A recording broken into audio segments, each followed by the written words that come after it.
कौन बोल देता है कि रामायण हमारा इतिहास है? हनुमान जी के पास गदा नहीं है। नहीं है। तब उनको ये कार्य दिया गया कि आप जो है पूरा राम जी का, जहाँ जब से पैदा हुए हैं तब से लेके अंत तक पूरा चरित्र, पूरी कथा उसको छंदबद्ध रूप में लिखिए। हनुमान जी बहुत ज़्यादा प्रेम में थे राम जी के, अनन्य भक्त, सेवक, सब कुछ राम है। तब वाल्मीकि जी ने जितना अपनी आंखों से देखा, बाकी उन्होंने अपनी दिव्य शक्ति से देखा, तब उन्होंने पूरी रामायण लिखी। लेकिन हिंदू अपने धर्म के लिए इतना कट्टर नहीं है। जो मूर्ति पूजा को गाली दे रहा है वो भी हिंदू है। उसके अलावा हमारे जो रामायण है, रामायण में बाली, इंडोनेशिया, कंबोडिया के बारे में भी मिलता बिल्कुल है। बिल्कुल। आप डिफरेंस की बात कर रहे हैं कि रामायण और टीवी वाले में हाँ। गदा जो हनुमान जी की दिखाई जाती है, हाँ। गदा नहीं है वाल्मीकि रामायण में। हनुमान जी के पास गदा नहीं है। हनुमान जी आसपास जो भी चीजें उनको मिलती हैं वो उस चीज से लड़ाई करते हैं, उस चीज से युद्ध लड़ते हैं। वो नाखूनों से लड़ते हैं, मुष्टि प्रहार मतलब मुट्ठी से मुक्का मारते हैं, पैर चलाते हैं, पहाड़ उखाड़ के फेंकते हैं, पत्थर से करते हैं, पेड़ से करते हैं, पर गदा नहीं है। लेकिन मैंने आज तक हनुमान जी की कोई भी ऐसा मंदिर या गदा के बिना नहीं देखा। गदा के बिना मैंने कोई नहीं देखा। आप बोल रही गदा नहीं है, लेकिन रामायण में गदा नहीं है। तो फिर ये सारे मंदिरों में कैसे आ गया? ये पुराणों में इसका उल्लेख मिलता है, पुराणों में उल्लेख मिलता लेकिन है। जो हमारी हिस्ट्री है रामायण, उसमें इसका उल्लेख नहीं है। अच्छा, रामायण जैसे पहली रामायण वाल्मीकि जी ने लिखी थी, जो मतलब हम लोगों ने सुना है, लेकिन मैंने जब थोड़ा सा इस पर रिसर्च किया तो मुझे ये पता चला कि एक हनुमत रामायण है। हनुमत रामायण सॉरी। तो वो मतलब वो वाल्मीकि रामायण से पहले लिखी गई है वो रामायण, तो उसका उल्लेख क्यों नहीं है और वो हम लोगों के पास क्यों नहीं है? क्योंकि हनुमान जी ने इस रामायण को लिखने का कार्य जो कि वाल्मीकि जी ने कराया है वो उनको दिया गया था। अच्छा। कि आप करिए, आप इसके बारे में लिखिए। क्योंकि एक क्रॉन्च करके एक पक्षी होता है, वो उनको देख रहे थे, वो जोड़े में रहता है हमेशा। तो वो खेत में थे दोनों, दो जोड़ा था, वो वहाँ पे था। वाल्मीकि जी उनको देख रहे थे, तब तक किसी व्याध ने, किसी हंटर ने एक को मार दिया। तो दूसरा जो है वो इतना बुरा रोया, करुण क्रंदन किया। उसी समय जो वाल्मीकि जी देख रहे थे तो उनका दिल एकदम टूट गया और उन्होंने कुछ बोला।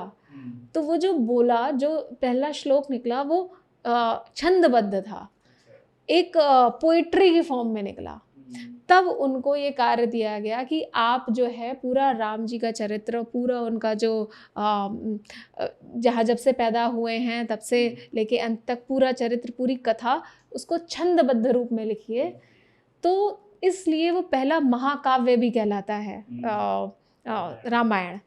पर हनुमान जी, जैसे हनुमत रामायण की ये कथा है कि जैसे हनुमान जी बहुत ज़्यादा प्रेम में थे राम जी के, अनन्य भक्त, सेवक, सब कुछ राम है। तो उन्होंने पत्थरों पे, शिलाओं पे, नाखूनों से लिखा था पूरा राम जी का चरित्र। पर और ये जब वाल्मीकि जी ने देखा और उन्होंने पढ़ा तो उन्होंने कहा कि आपका तो इतना अच्छा लेखन है, मेरा तो कोई सुनेगा ही नहीं, ना पढ़ेगा। तो हनुमान जी ने कहा आपको ये कार्य मिला है और मैं आपकी भक्ति में नहीं आऊँगा। तो उन्होंने अपना सारा का सारा समुद्र में फेंक दिया था, ऐसा माना जाता है। तो इसलिए वो हमको नहीं मिलती है। ऐसा माना जाता है कि एक कुछ उतरता हुआ पत्थर एक आया था, तो कालिदास को मिला था, तो उन्होंने बोला था कि ये लिपि कौन सी है, तो उसको डिकोड करने की कोशिश करी थी, जिससे हमें पता चला कि ये हनुमत रामायण का कोई एक पार्ट हो सकता है। अच्छा, लेकिन जब रामायण लिखी वाल्मीकि जी ने, तो वाल्मीकि जी तो उस टाइम पे थे नहीं जब राम भगवान का चल रहा था, मतलब जब वो थे, तो वाल्मीकि जी उस टाइम पे थे, उन्होंने देखा है अपनी आंखों से सारी चीज़ें नहीं देखी हैं, लेकिन तब तक का जब लवकुश पैदा हुए हैं, उस समय वाल्मीकि जी थे। और उससे पहले और विवाह से पहले तक की जितने भी इंसिडेंट्स हुए थे वो उनको दिव्य शक्ति से दिखा दिए गए थे। एक जैसे नहीं, आप वर्चुअली प्रेजेंट है वहाँ पे, सारी एक्टिविटीज हो रही हैं और आपको वर्चुअली आप वहाँ पे प्रेजेंट है। इस तरीके से उनको सारी चीजें सारी चीजें दिखाई गई। तो मतलब ये मैं भी सोचता था कई बार कि जैसे मान लीजिए वाल्मीकि जी ने, पर उन्होंने 40% से 50% वाले उसमें थे, मोस्टली उन्होंने देखा है। पर जितना नहीं देखा था उतने में उनको वर्चुअली दिखा दिया गया। ब्रह्मा जी और नारद जी ने सारी चीजें बताई थी, तो वो सारी चीजें उनको वर्चुअली दिखा दी गई थी। एक एक छोटी से छोटी रामायण में ऐसा डिस्क्रिप्शन है कि वाल्मीकि जी बोलते हैं कि मैं वहाँ पे प्रेजेंट हूँ, जब आंख बंद करके मैं देख रहा हूँ, देन आई एम देयर। तो वो एक एक छोटी छोटी पत्ती से लेके सारा जो भी बैकग्राउंड में जो भी चीज़ें चल रही है, he can see it, watch it, because he is a virtual part of it. तो मतलब वाल्मीकि जी ने जितना अपनी आंखों से देखा, बाकी उन्होंने अपनी दिव्य शक्ति से देखा, तब उन्होंने पूरी रामायण लिखी। लेकिन रामायण को लेके मतलब पूरे वर्ल्ड में, इंडिया में तो इतनी ज़्यादा चीज़ें नहीं हैं, लेकिन वर्ल्ड में ऐसा माना जाता है कि रामायण माइथोलॉजी है, वो रियल नहीं है, चीज़ें रियल नहीं हुई थी, लेकिन हमको इंडिया में उसके साक्ष्य मिलते रहते हैं। भारत में माना जाता है माइथोलॉजी है। कौन बोल देता है कि रामायण हमारा इतिहास है? हम कुछ लोग हैं जो शायद झंडा लेके चलते रहते हैं, रामायण और महाभारत हमारा इतिहास है, सब माइथोलॉजी बोलता है। कहीं कभी भी मानने वाले भी जो मानते हैं कि रामायण इतिहास है, उनसे भी स्लिप ऑफ टंग होके माइथोलॉजी ही निकलता है, जिसको वो करेक्ट करते हैं, वो नहीं, ये महा इतिहास है। तो इतना कन्फ्यूज़न क्यों है? मतलब मैं ये जानना चाह रहा हूँ कि इंडिया में मतलब अगर आप हिंदू धर्म को मान रहे हैं, आप सनातन धर्म को मान रहे हैं, क्योंकि जब मैं और देखता हूँ, मैं मुसलमानों को देखता हूँ, मैं ईसाइयों को देखता हूँ, सिखों को देखता हूँ, तो वो अपने धर्म के लिए बहुत कट्टर हैं, लेकिन हिंदू अपने धर्म के लिए इतना कट्टर नहीं है। वो मतलब उसकी बुराई करने में भी लगा हुआ है, वो रामायण को भी नहीं मान रहा है, वो महाभारत को भी नहीं मान रहा है। पर हिंदू धर्म मतलब हिंदू धर्म उनको जरूर अपना ले रहा है कि आप धर्म तो अपना रहा है, लेकिन वो धर्म को नहीं अपना पा रहे हैं। यही तो हिंदू धर्म का बड़प्पन है। हाँ। अभी मैंने थोड़ी देर पहले आपको बोला था, जो मूर्ति पूजा को गाली दे रहा है वो भी हिंदू है, जो मूर्ति पूजा कर रहा है वो भी हिंदू है। तो ये साजिश जैसी लगती है। हाँ, साजिश जैसी लगी रही है। साजिश जैसी लगती है कि किस तरीके से स्ट्रैटेजिकली धीरे धीरे करके हिंदू धर्म के पे स्ट्रैटेजिक प्रहार हो रहे हैं, जिससे कि धीरे धीरे ये समाप्ति हो जाए। तो ये हमारे एफर्ट्स हैं, हमको ये करना पड़ेगा, हमको एक्स्ट्रा मेहनत करनी पड़ेगी कि हम इसको जिंदा रख सकें, हम इसको सरवाइव करवाते रहें।